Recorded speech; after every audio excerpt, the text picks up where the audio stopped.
మీ business ఏదైనా మీ ఊర్లో promotion చేయాలంటే అది సుమన్ టీవీతోనే సాధ్యం. ఇప్పుడే సంప్రదించండి. బెల్గాంలో జరిగిన ఉగ్రవాది దాడిని సర్వత్రా దేశం అంతా కూడా ఖండిస్తుంది. ఈ దాడిలో మృతి చెందిన మృతవీరులకు కూడా భీమవరం పాత్రికేయుల తరపున మనం ఈ రోజు శాంతి ర్యాలీ చేశాం. ఏదైతే ఉగ్రముఖం ఉందో వారిని శిక్షించాలని కూడా ఈ సందర్భంగా మనం కోరుతున్నాం. ఉగ్రవాదులు పెనుముప్పుగా మారిన ఈ సందర్భంలో ప్రజలు కూడా భారత్ తీసుకునే నిర్ణయాలకు మనం కూడా వెన్నంటి ఉండాలని కూడా భీమవరం పాత్రికేయుల తరపున కూడా మనం కోరి శాంతి ర్యాలీ చేయడం చాలా అభినందనీయం. ఈ రోజున మరి భీమవరంలో ఎవరైతే కాశ్మీరు మరి అందచందాలకి పెట్టిన పేరు మరి భారతదేశానికి తలమానికంగా కాశ్మీర్ ఉంటుంది. మరి అలాంటి కాశ్మీర్ లో ఇటీవల చాలా మంది పర్యాటకులు వేలాది మంది వెళ్తున్నారు. అక్కడ కాశ్మీర్ ప్రాంతంలో అంతా సామరస్యంగా ఉంది.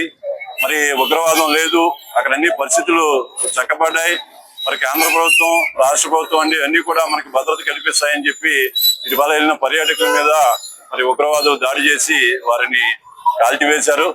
మరి ఈ సందర్భంగా మరి ఉగ్రవాదం నశించాలని, అలాగే మతత్వం నశించాలని, ప్రపంచ వ్యాప్తంగా పెరుగుతున్నటువంటి మతత్వాన్ని అందరూ కూడా ఖండించాలని, ప్రేరేపిత ఉగ్రవాదాన్ని కూడా ఖండించాలని, మరి ఎవరైతే మన ప్రజలు ఉన్నారో ప్రజలు మరి అక్కడ విహారయాత్రకు వెళ్ళారో మరి ఆ కాల్పుల్లో చనిపోయినటువంటి మృతులకు మరి నష్టపరిహారం మరి కేంద్ర ప్రభుత్వం అందించాలి.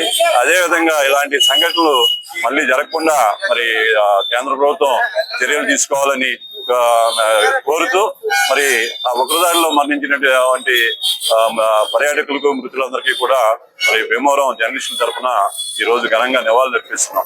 మరణించిన 28 మంది కుటుంబాలకు భీమవరం పాత్రికేయుల తరఫున ప్రగాఢ సానుభూతిని తెలియజేస్తూ ప్రపంచవ్యాప్తంగా పెరుగుతున్న ఉగ్రదాడిని ఈ సందర్భంగా అందరూ ఖండించాలని కోరుతూ దానిని భీమవరం మీడియా తరఫున కూడా మేము కూడా ఇలాంటి దాడులు భవిష్యత్తులో జరగకుండా కేంద్ర రాష్ట్ర ప్రభుత్వాలు చర్యలు తీసుకోవాలని ఈ సందర్భంగా కోరుతున్నాం.